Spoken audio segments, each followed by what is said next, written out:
Hey, watch this.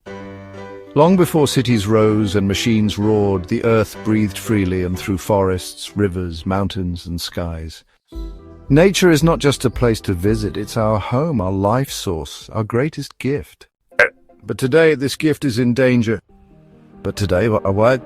This gift is in danger. Forests fall, oceans choke, animals vanish. Yet hope is not lost, because change begins with us. When we protect nature, it protects us. Clean air, pure water, a better future.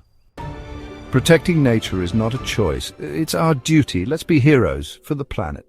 In the heart of the earth, where ancient trees touch the sky and rivers sing through the soil, the forest breathes. It is home to more than 80% of the world's terrestrial species, a symphony of life, but now, the harmony is breaking. Forest pollution, a silent killer. Plastics, chemicals, smoke, and noise poisoning the very lungs of our planet, cutting down more than just trees, destroying homes, breaking food chains, and altering the climate. We can't breathe. You take our trees, but where shall we go? I remember when the air was sweet. Now it burns my wings. Industrial waste, illegal logging, littering by visitors, wildfires caused by negligence, noise pollution from machines, habitat loss, species extinction, soil degradation, climate change, vanishing rain.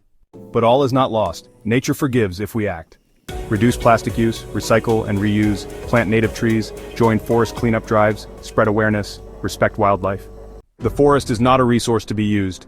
It is a treasure to be protected. We are the generation of change. If we lose the forests, we lose our future. Let's be their voice, before the silence takes over. Protect nature, protect life. Bye, guys.